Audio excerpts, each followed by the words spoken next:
अस्सलामुअलैकुम dear students. तो आज के इस लेक्चर में एक्सरसाइज 4.8 नाइन्थ क्लास मैथ की नेशनल बुक फाउंडेशन की जो न्यू बुक है, इसकी एक्सरसाइज 4.8 इसका मैं कंप्लीट सोल्यूशन करवाऊंगी। क्वेश्चन नंबर 1 देखें, इसमें क्या कहा गया है। In a map of an industry का एक मैप है जिसका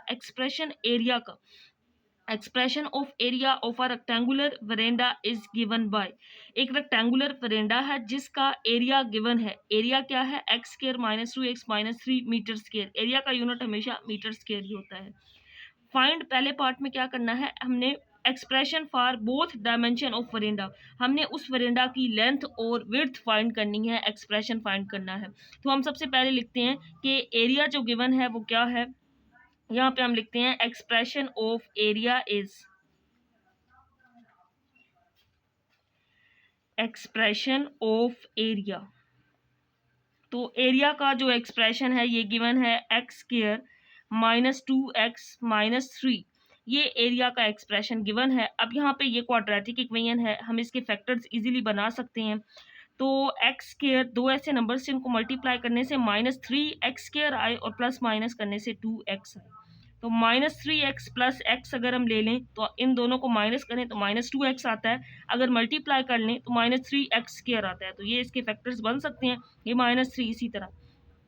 अब यहाँ पे एरिया है, क्योंकि यहाँ इक्वल का साइन लगा लेंगे, इन दोनों में से x कॉमन ले लेंगे, यहाँ पे x-3 रह जाएगा। अब यहाँ पे इसमें से 1 कॉमन ले लेंगे, अंदर x-3 रह जाएगा। अब यहाँ पे एक फैक्टर इसका x+1 आ जाएगा, x+1 और अंदर x-3, क्योंकि ये दोनों में था इसको लिख सकते हैं, या एक तरीका ये है कि x-3 कॉमन ले लें, अंदर x+1 रह गया। तो अब यहाँ पे एरिया इसके इक्वल आ गया। और हमें पता है कि एरिया किसके इक्वल होता है? Length multiply width. क्योंकि हम पहला पार्ट इसका सोल्व कर रहे हैं, हम डायमेंशन निकाल रहे हैं वरेंडा की। डायमेंशन मतलब हम उसकी लेंथ और विड्थ निकाल रहे हैं, किससे? एरिया से। तो ये वो फार्मूला है जिससे हमने एरिया जो गिवन था उसके फैक्टर्स बनाए, एक वैल्यू लेंथ की आ गई और दूसरी विड्थ की आ गई। तो यहाँ पे हम लिख सकते हैं कि एक्सप्रेशन फॉर लेंथ इसमें क्या है? x+1 है और विड्थ जो है वो क्या है? विड्थ इसके अंदर x-3 है। और इस लेंथ का यूनिट भी मीटर होता है, विड्थ का यूनिट भी मीटर। तो यहाँ पे इन दोनों के साथ मीटर लगा देंगे। ये इसका पहला पार्ट जिसके अंदर डायमेंशन फाइंड करने थे, मतलब हमने लेंथ और विड्थ फाइंड करनी थी। यहाँ पे हम इसको इस तरह से भी लिख सकते हैं, एक्सप्रेशन ऑफ लेंथ। इसी तरह यहाँ पे ये आ जाएगा expression of width x-3 metre. इसके बाद नेक्स्ट पार्ट नंबर बी है, expression for parameter of veranda. अब हमने उसी वेरेंडा का पैरामीटर फाइंड करना है जो कि एक रेक्टेंगुलर शेप के अंदर है। तो अगर हम यहाँ पे एक रेक्टेंगल ड्रा कर लें तो ये इसकी, ये अगर लेंथ है, ये भी साइड लेंथ, तो ये इसकी विड्थ होती है, ये वाली। तो जो पैरामीटर होता है ना वेरेंडा का, वो क्या होता है? Length plus width. तो हमने इसके अंदर पैरामीटर का जो फार्मूला लगाना है वो क्या होगा? 2 इंटू, क्योंकि दो साइड्स, दो इसमें लेंथ है, दो ही विड्थ है, तो 2 into L+W, length plus width, उसको 2 से मल्टीप्लाई कर देंगे तो इसका पैरामीटर आ जाएगा। तो P को इसी तरह हम पैरामीटर लिख लेते हैं 2 इंटू, यहाँ पे लेंथ और विड्थ की वैल्यू। तो लेंथ हम यहाँ पे ऊपर पहले पार्ट में निकाल चुके हैं जो कि x+1 है, और विड्थ भी निकाल चुके हैं जो कि x-3 है। मैंने यहाँ पे इन वैल्यूज़ को पुट कर दिया। अब इसको सिंप्लीफाई कर लेंगे, ये 2 तो इसी तरह आ जाएगा, x में x ऐड कर लेंगे, 2x आ जाएगा, 1 - 3 करेंगे, -2 आ जाएगा। अब 2 को अंदर मल्टीप्लाई भी कर सकते हैं, 2 2s are 4, x - 2 2s are 4 हो जाएगा। पैरामीटर का यूनिट भी मीटर होता है, तो इसके साथ इस तरह से मीटर लगा देंगे। तो ये expression for parameter of veranda आ जाएगा, जिसका आंसर 4x - 4 होगा और साथ इसके मीटर आ जाएगा। इसके बाद नेक्स्ट पार्ट नंबर 3 है, इसमें ये कहा गया है expression for cost of fencing parameter veranda at ₹200 per metre. जो रेक्टेंगुलर शेप है उसको अगर हम फेंसिंग करवाएं तो उस पर जो कॉस्ट है वो पर वेरेंडा जो है वो 200 पर मीटर है। तो कितनी कॉस्ट होगी? तो ये हमारे पास एक रेक्टेंगुलर शेप जिसकी लेंथ और ये साइड्स विड्थ है, तो मतलब ये एक पूरा इसका पैरामीटर बनता है। और पैरामीटर की वैल्यू हम पहले निकाल चुके हैं। पैरामीटर की वैल्यू हमने निकाली है, ये क्या आई थी यहाँ पे? 4x - 4, ये पैरामीटर की वैल्यू आई थी। अब इसको हमने क्या करना है, क्योंकि ये मीटर यहाँ था ना, हमने सिर्फ पैरामीटर वाली वैल्यू ले ली, इसको 200 से मल्टीप्लाई कर देंगे। तो यहाँ पे हम लिख लेंगे 200 मल्टीप्लाई जो पैरामीटर आया था इस पूरे की फेंसिंग करवानी है रेक्टेंगुलर शेप की, तो यहाँ पे इसका जो पैरामीटर है ये 4x-4 था। यहाँ पे अब मल्टीप्लाई कर लें या फिर डायरेक्ट यहाँ तक ही, ये अगर मल्टीप्लाई करें तो ये आ जाएगा 4×2=800 x माइनस और यहाँ पे 800। इस तरह भी लिख सकते हैं, क्योंकि ये कॉस्ट फाइंड कर रहे हैं तो इसके साथ रुपीज़, या तो यहाँ तक कर लें तब भी ठीक है। बुक में वैसे जो लिखा गया है वो जस्ट यहाँ तक है, तो जस्ट एक लाइन में इसका आंसर ये यहाँ तक ठीक है, मल्टीप्लाई कर लेंगे तब भी ठीक है। नेक्स्ट इसकी ये फॉर्म बन जाएगी। इसके बाद इसका लास्ट पार्ट नंबर डी। इसके बाद नेक्स्ट पार्ट नंबर डी है, इसमें भी बड़ा आसान सा सिंपल सा है। इसमें एक आ गया expression for the cost of carpeting at 250 per metre square. अब यहाँ से हमें पता चल गया कि पर मीटर स्क्वायर है, तो यानी कि एरिया की बात हो रही है। अगर हम स्टार्ट में देखें तो इसका जो एरिया था क्वेश्चन के अंदर ये पर मीटर स्क्वायर में गिवन था। अगर इस पूरे एरिया को, रेक्टेंगुलर शेप के पूरे एरिया को कारपेटिंग करवाना हो तो हमने क्या करना है, 250 को मल्टीप्लाई कर देना है एरिया के साथ। तो एरिया क्या गिवन था, x² -2x-3 ये, और इसके साथ रुपीज़ लिख देंगे क्योंकि ये प्राइस फाइंड कर रहे हैं। जस्ट यहाँ तक, आगे मल्टीप्लाई करना चाहें तो एक स्टेप मल्टीप्लाई करके भी कर सकते हैं। बुक में जो आंसर है वो यहाँ तक ही है, आगे इसको चेंज नहीं कर रहे, तो यहाँ तक ही इसका करेक्ट आंसर होगा।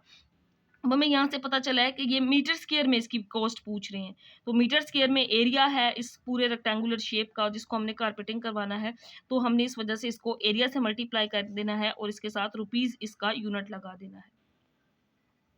इसके बाद नेक्स्ट क्वेश्चन नंबर 2 है area of a square shape. जो पहला क्वेश्चन था उसमें रेक्टेंगुलर शेप की बात हो रही थी, इसमें स्क्वायर शेप की बात हो रही। Area of a square shape surface of a machine is given by. एक मशीन है जो स्क्वायर शेप में है, उसका एरिया दिया गया है जो कि ये है। फाइंड क्या करना है, पहले पार्ट में expression for length of the surface, हमने उस जो मशीन है उसकी जो सरफेस है उसकी लेंथ फाइंड करनी है, यानी कि पहले पार्ट के अंदर हमने लेंथ फाइंड करनी है। तो हम यहाँ पे लिख लेते हैं कि एरिया ऑफ सरफेस जो कि गिवन है, सरफेस का एरिया कितना गिवन है, 25x² - 30x+9, और यहाँ पे यूनिट एरिया का मीटर स्क्वायर है। ये एरिया गिवन है।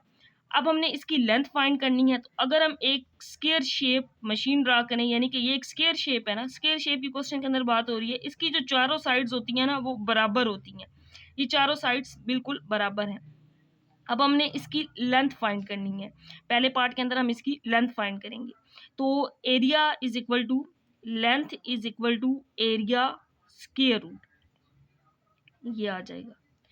इस तरह हमने क्यों लिखे, क्योंकि एरिया क्या होगा, लेंथ मल्टीप्लाई लेंथ, दो साइड्स होती हैं। वैसे तो एरिया लेंथ मल्टीप्लाई विड्थ होता है, बट यहाँ पे हमने लेंथ ही फाइंड करनी है, तो हम इसको L × L भी लिख सकते हैं। So area is equal to L square हो जाएगा। स्क्वायर रूट लेंगे दोनों साइड्स पे ये स्क्वायर खत्म करने के लिए, ताकि लेंथ निकाल सकें, ये कैंसल आउट।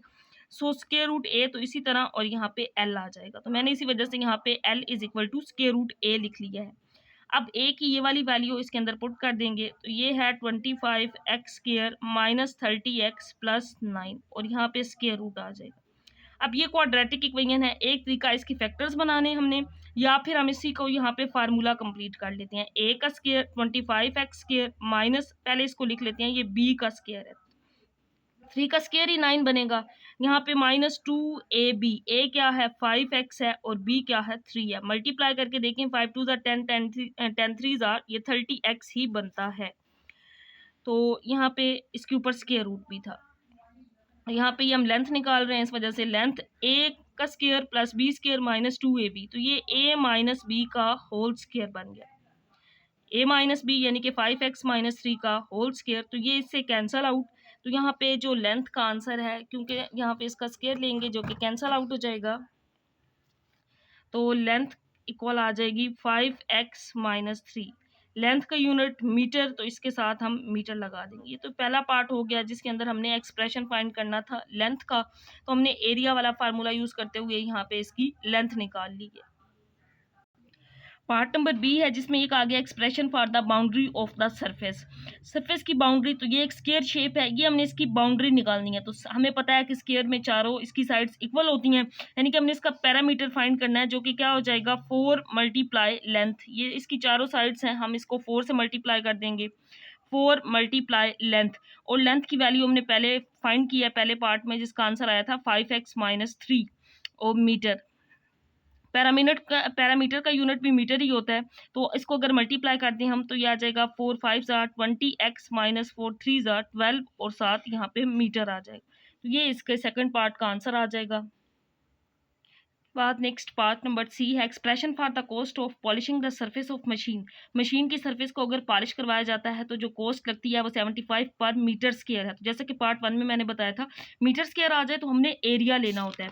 तो अगर हम इसके अंदर देखें इस क्वेश्चन के अंदर तो इसका जो एरिया है वो क्या था 25x square minus 30x plus 9 था। तो हमने ये वाली अब एरिया की वैल्यू ले लेनी है, कॉस्ट फाइंड करनी है इसकी। तो कॉस्ट फाइंड करने के लिए क्या करेंगे 75 मल्टीप्लाई जो एरिया की वैल्यू थी, एरिया की वैल्यू क्या थी 25x square minus 30x plus 9। क्योंकि कॉस्ट फाइंड कर रहे हैं तो यहाँ पे इसके साथ रुपीज़ आ जाएगा। जस्ट हमने 75 को एरिया के साथ, मीटर स्क्वायर है इस वजह से एरिया, अगर मीटर होता तो फिर हम पैरामीटर के साथ मल्टीप्लाई कर देते जैसे हमने पहले पार्ट के अंदर किया है। इसके बाद next part number D expression for the cost of ageing around two sides. Ageing का मतलब होता है किनारे बनवाना, उसकी दो साइड्स के अगर बनवाने हों सरफेस के तो उसकी जो कॉस्ट है वो पर कॉस्ट क्या है 28 पर मीटर है। हम लिख लेंगे यहाँ पे इसका solution expression for two sides edging at 28 per metre.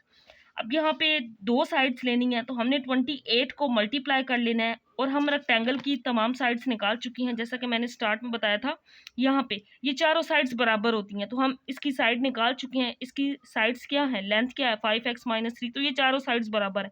हमने कोई सी दो साइड्स ले लेनी है और हम इन दो वैल्यूज़ को यानी कि इसकी दो साइड्स ले रहे हैं तो हम इसको ऐड कर देंगे। 5x माइनस 3 इसकी एक लेंथ है, इसके अंदर दूसरी लेंथ को क्योंकि दो साइड्स लेनी है उसको भी ऐड कर देंगे। फिर उसको 28 से मल्टीप्लाई तो यानी कि उसकी कॉस्ट निकल आएगी इस तरह से। तो 28 को इसी तरह लिख लेंगे। अब यहाँ पे 5 और 5 ऐड कर लेंगे, 10x आ जाएगा, 3 और 3 6 आ जाएगा। नेक्स्ट स्टेप पे मल्टीप्लाई भी कर सकते हैं, बुक वाले सिर्फ इसको इसी यहाँ तक ही लिख रहे हैं तो हमने इसको यहाँ तक ही लिख लेना है और यहाँ पे इसके साथ इसका रुपीज़ से डिनोट कर देना है क्योंकि ये हमने इसकी कॉस्ट फाइंड की है तो यहाँ पे इसके साथ रुपीज़ आ जाएगा। इसके बाद नेक्स्ट क्वेश्चन नंबर 3 है volume of a cubical oil tank in an oil refinery is expressed by. तो एक क्यूबिकल टैंक है उसका जो वॉल्यूम है वो गिवन है, ये गिवन है 125x cube minus 150x square plus 60x minus 8 metre cube. क्योंकि वॉल्यूम है इस वजह से मीटर क्यूब है। इसका यूनिट फाइंड पहले पार्ट में क्या कहा गया है expression of height of oil tank. तो हमने ऑयल टैंक की हाइट यानी कि उसकी लेंथ फाइंड करनी है। तो यहाँ पे हम देखते हैं कि क्यूबिकल टैंक का जो वॉल्यूम होता है उसकी तीन साइड्स, क्यूबिकल है ना तो लेंथ मल्टीप्लाई लेंथ इसके इक्वल होता है वॉल्यूम। यानी कि ये हम हाइट निकाल रहे हैं, हाइट को हम एल से डिनोट कर रहे हैं, एच से भी डिनोट कर सकते हैं बट यहाँ पे हम इसको एल से डिनोट कर रहे हैं क्योंकि हम इसकी टोटल लेंथ निकालेंगे वही इसकी हाइट होगी। अब यहाँ पे वॉल्यूम को तो इसी तरह ये आ जाएगा एल क्यूब। अब ये जो क्यूब है इसको खत्म करने के लिए हमें दोनों साइड्स पे पावर क्या लेनी पड़ेगी 1/3, तभी हम इसकी लेंथ निकाल सकते हैं, या क्यूब या इस तरह 1/3 ले लें। मैंने दोनों तरफ पावर 1/3 से मल्टीप्लाई कर दिया। अब यहाँ पे तो ये v पावर 1/3 इसी तरह आ गया, यहाँ पे l आ गया क्योंकि l ही हमने बेसिकली यानी कि इसकी हाइट फाइंड करनी है। तो ये जो वॉल्यूम है इसको मैं इस तरह भी लिख सकती हूँ v, और ये जो 1/3 है इसको स्क्वायर रूट के अंदर, यानी कि क्योंकि अगर 2 हो तो वो जस्ट स्क्वायर रूट आता है, 4 होता तो यहाँ पावर 4 आ जाती स्क्वायर रूट। अब ये क्यूब रूट है, यहाँ पे क्या आ गया 3, ये l इसी तरह हमने लिख लिया।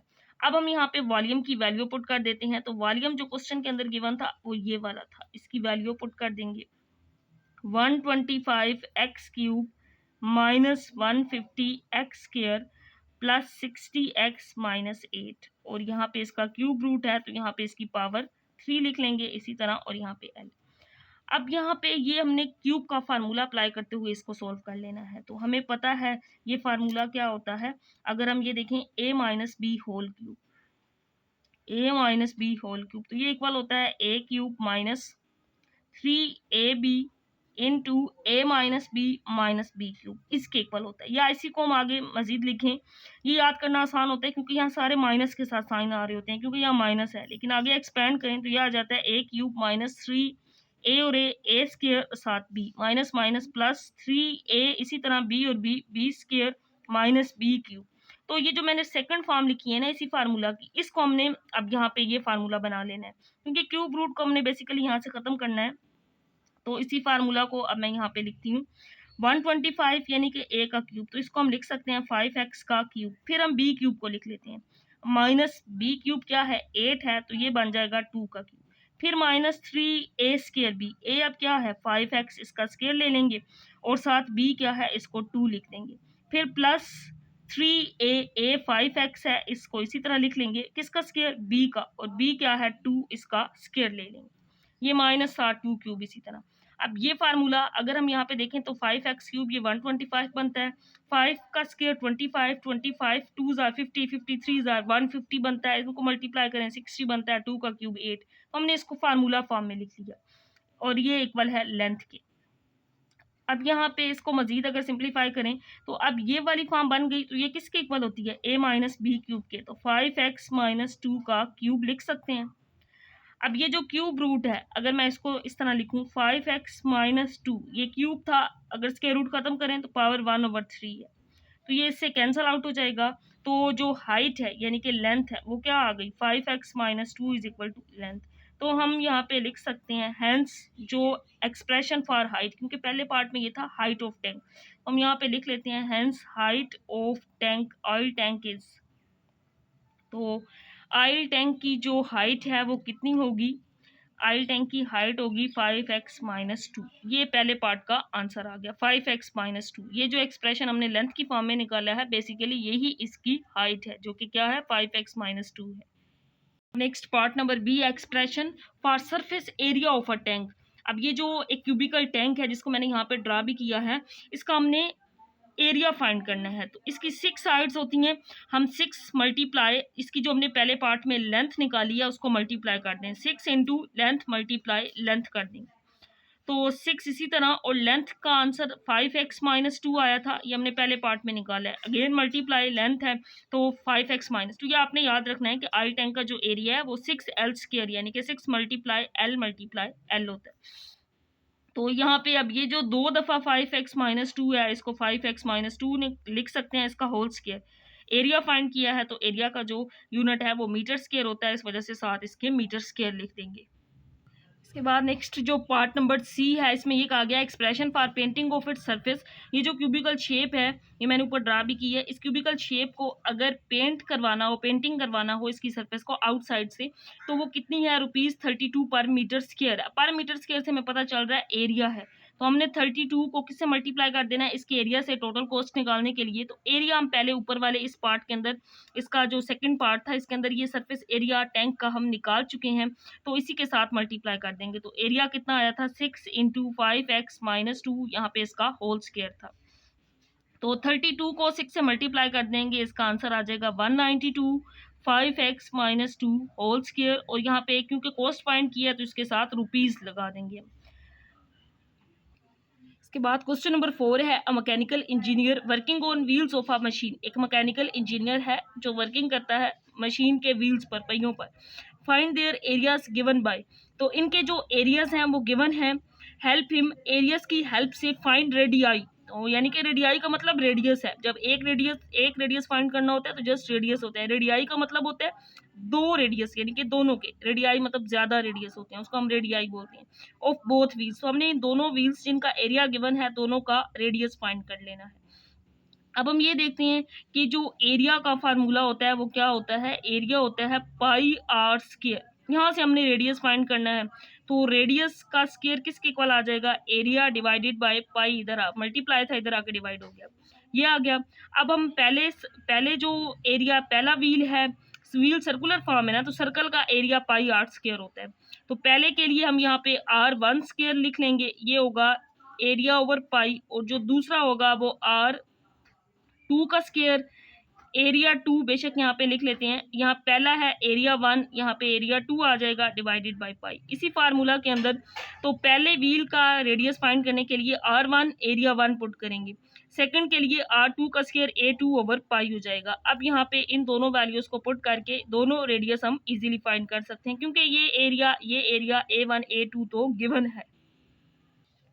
इसके बाद यहाँ पे एरिया R1 रेडियस, इसका एरिया A1 यहाँ पे मैंने पुट कर लिया डिवाइडेड बाय पाई।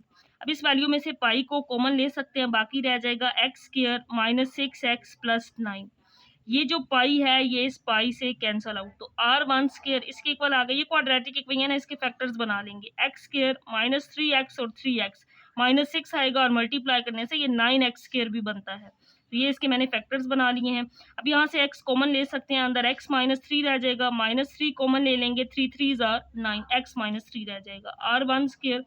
तो इसके अब दो फैक्टर्स दोनों ही x माइनस 3, एक तो x माइनस 3 कॉमन और दूसरा अंदर x माइनस 3 रह जाएगा, जिसको हम ये लिख सकते हैं कि x माइनस 3 का स्क्वायर। क्योंकि हमने रेडियस फाइंड करना है तो ये स्क्वायर खत्म करने के लिए दोनों साइड्स पे स्क्वायर रूट ले लेंगे। r1 जो रेडियस होगा वो आ जाएगा x माइनस 3। तो ये पहले व्हील का रेडियस आ गया जिसका आंसर x माइनस 3। अब यहाँ पे ही मैं इसके साथ लाइन लगा के जो सेकंड व्हील है उसका रेडियस भी फाइंड कर लेती हूँ। तो r2 स्क्वायर हो जाएगा, एरिया 2 आ जाएगा डिवाइडेड बाय पाई। अब यहाँ पे हम एरिया 2 जो क्वेश्चन के अंदर गिवन है उसकी वैल्यू को पुट कर देंगे। तो एरिया 2 जो गिवन है ये है pi X square minus 10 pi X plus 25 pi divided by pi आ जाएगा। यहाँ पे मैंने एरिया 2 की वैल्यू जो क्वेश्चन के अंदर गिवन थी वही पुट की है। जस्ट यहाँ से पाई कॉमन ले लेंगे, x square minus 10x plus 25 रह जाएगा और यहाँ पे ये जो पाई है इस पाई से कैंसल आउट। यहाँ पे रेडियस 2 हम फाइंड करें, अब इसके भी फैक्टर्स बना लेंगे, 5x और 5x 10x हो जाएगा और 5 5 सार ये 25x स्क्वायर भी बन जाएगा, ये इसके फैक्टर्स बन गए। अब यहाँ से x कॉमन ले लेंगे, अंदर x माइनस 5 रह गया, माइनस 5 को कॉमन लेंगे, 5 5 सार 25, दो फैक्टर्स बने, एक x माइनस 5 कॉमन और दूसरा भी अंदर x माइनस 5 ही रह जाएगा। अब ये दो दफ़ा है तो इसको ये लिख सकते हैं कि x माइनस 5 का स्क्वायर और यहाँ पे r2 का स्क्वायर। स्क्वायर ख़त्म करने के लिए नेक्स्ट स्टेप में स्क्वायर लेंगे दोनों साइड्स पे, तो r2 आ जाएगा x माइनस 5। तो ये यहाँ पे इसका कोई यूनिट नहीं था, तो यूनिट नहीं है, जस्ट हम इसके साथ x माइनस 3 यूनिट्स लिख सकते हैं, इसके साथ भी x माइनस 5 यूनिट्स लिख सकते हैं, क्योंकि यहाँ इसका कोई यूनिट मेंशन नहीं था क्वेश्चन के अंदर, तो यहाँ पे इस वजह से हमने ये लिख लिया है। तो ये इसका आंसर, दोनों रेडियस दोनों व्हील्स के हमने फाइंड करने थे, सिंपल फार्मूला लगा के उसको सिंप्लीफाई कर लिया है। इसके बाद नेक्स्ट क्वेश्चन नंबर 5 है, अ machine has 2 square shape with areas. एक मशीन है जो कि स्क्वेयर शेप में है, उसके एरियाज, दोनों एरियाज मशीन के गिवन है A1 और A2। अब ये मीटर स्क्वेयर, ये n स्क्वेयर, ये मीटर और ये n, ये कोई यूनिट नहीं है, ये वैसे इसके साथ वेरिएबल्स हैं। 25 m स्क्वेयर और 36 n स्क्वेयर एक मशीन है जो कि स्क्वेयर शेप में है, जिसके दो एरियाज गिवन है A1 A2 respectively. Difference of these areas, अगर हम इन दोनों एरियाज A1 और A2 का डिफरेंस लें तो वो क्या होगा, रेक्टेंगुलर प्रेशर होगा, प्रेशर होगा, वो क्या होगा, एक रेक्टेंगुलर प्रेशर होगा, यानी कि वो एक रेक्टेंगुलर का एरिया होगा। रेक्टेंगुलर का एरिया क्या होगा, A1 माइनस A2 होगा। Find dimension of the rectangular pressure, तो हमने उस रेक्टेंगुलर प्रेशर के डायमेंशंस फाइंड करने हैं, तो यानी कि हमने उसकी लेंथ बेसिकली यहाँ पे फाइंड करनी है, लेंथ और विड्थ। डायमेंशन हम क्वेश्चन 1 में भी कर चुके हैं, हमें पता है डायमेंशन का मतलब लेंथ और विड्थ है। तो यहाँ पे हम सबसे पहले लिख लेते हैं एरिया कितना गिवन है, तो हम यहाँ पे लिख लेंगे area of first pressure A1 जो एरिया है वो है 25 m स्क्वायर। इसी तरह फिर हम लिखेंगे एरिया ऑफ यहाँ पे सेकंड प्रेशर जिसका एरिया A2 है जो कि 36 n स्क्वायर है। फिर क्वेश्चन के अंदर ये कहा गया था कि इन दोनों का जो अगर डिफरेंस है तो वो रेक्टेंगुलर का एरिया है, तो यहाँ पे अब हम लिख लेंगे area of rectangular pressure is area of rectangular pressure. तो रेक्टेंगुलर प्रेशर का एरिया क्या होगा, इन दोनों एरियाज का डिफरेंस होगा, इसको A से डिनोट कर लेते हैं, वो इन दोनों का डिफरेंस है A1 माइनस A2 है। तो यहाँ पे अब A1 क्या है 25 m स्क्वायर माइनस A2 क्या है 36 n स्क्वायर है, इन दोनों की मैंने यहाँ पे वैल्यूज पुट कर दी हैं। अब यहाँ पे ये जो 25 है इसको लिख सकते हैं 5m का होल स्क्वायर और 36 जो है इसको 6n होल स्क्वायर। ये फार्मूला बन रहा है A square minus B square, और हमें पता है कि अगर ये फार्मूला इस तरह से हो A square minus B square हो तो हम इसको लिखते हैं A प्लस B और A माइनस B, एक दफ़ा प्लस में और एक दफ़ा माइनस में। तो यह आ जाएगा 5m प्लस 6n, एक दफ़ा प्लस में लिख लिया है और फिर इसी को एक दफ़ा माइनस में, तो 5x माइनस 6n हो जाएगा। अब क्वेश्चन के अंदर ये कहा गया था कि length of rectangular pressure find करें, यानी कि डायमेंशन, लेंथ और विड्थ। अगर हम यहाँ पे देखें तो इसकी जो लेंथ होगी, लेंथ इसमें जो बड़ी वैल्यू होती है ना जो पॉजिटिव है, ये लेंथ होगी, ये विड्थ होगी, तो हम यहाँ पे लिख लेंगे length of rectangular pressure is, dimension हमने फाइंड करने हैं उसका मतलब है लेंथ और विड्थ। तो length of rectangular pressure is, तो इसकी ये वाली लेंथ होगी जो बड़ी वैल्यू है, इसमें पॉजिटिव 5m + 6n। इसी तरह फिर इसकी जो विड्थ होगी, width of rectangular pressure is, तो विड्थ क्या होगी 5m - 6n होगी। तो यही इसका आंसर होगा। यही यहाँ तक पूछा गया था। एक रेक्टेंगुलर प्रेशर जिसके दो एरियाज गिवन थे, उसका रेक्टेंगुलर प्रेशर का एरिया दोनों एरियाज के डिफरेंस के बराबर था, उसको सोल्व किया हमने। फिर इसके डायमेंशंस फाइंड करने थे, तो लेंथ मल्टीप्लाई विड्थ, तो यहाँ पे ये हमने लेंथ और विड्थ इसके आंसर्स को लिख लिया है। इसके बाद लास्ट क्वेश्चन नंबर 6, जो कि बड़ा ही आसान सा क्वेश्चन है, सिंपल सा क्वेश्चन है। इसमें डिस्टेंस गिवन है, हमने इसमें स्पीड और टाइम दो चीज़ें फाइंड करनी है। तो इसमें ये कहा गया है distance covered by a missile to hit the target is given by, एक मिसाइल है वो अपने टारगेट को हिट करता है, वो जितना डिस्टेंस कवर करता है वो डिस्टेंस कितना है x² + 5x + 6 metre, distance metre में होता है, ये इसका यूनिट आ गया। Find the possible expression for speed of missile, तो उस मिसाइल की हमने स्पीड फाइंड करनी है कि वो किस स्पीड से मूव करते हुए अपने टारगेट तक पहुंचा है। The possible expression for time to reach the target, उसे अपने टारगेट तक पहुंचने में कितना टाइम लगा है, ये हमने फाइंड करना है। तो इसका सोल्यूशन हम देखते हैं। अब यहाँ पे इसका जो डिस्टेंस है ये बताया गया x² + 5x + 6, ये डिस्टेंस गिवन था। तो जो मिसाइल है इसका जो डिस्टेंस गिवन है, सबसे पहले मैं इसको लिख लेती हूँ। डिस्टेंस कितना गिवन था, डिस्टेंस गिवन है x² + 5x + 6 और मीटर। अब हमने एक फार्मूला पढ़ा हुआ है कि डी डिस्टेंस किसके इक्वल होता है, स्पीड मल्टीप्लाई टाइम। ये दो चीज़ हमने फाइंड करनी है। ये एक चीज़ गिवन है, डिस्टेंस यहाँ पे गिवन है, हमने स्पीड और टाइम फाइंड करना है। तो यहाँ पे डिस्टेंस की वैल्यू पुट कर देते हैं। डिस्टेंस क्या है, x² + 5x + 6 = s × t। ये जो डिस्टेंस है ये क्वाड्रेटिक इक्वेशन है, हम इजीली इसके फैक्टर्स बना सकते हैं। दो ऐसे नंबर्स जिनको प्लस माइनस करने से तो 5 आए, मल्टीप्लाई करने से 6 आए, तो 3 और 2 5 बनता है, 3 2s are 6 आ जाएगा। ये इसके फैक्टर्स बन सकते हैं। यहाँ पे s × t।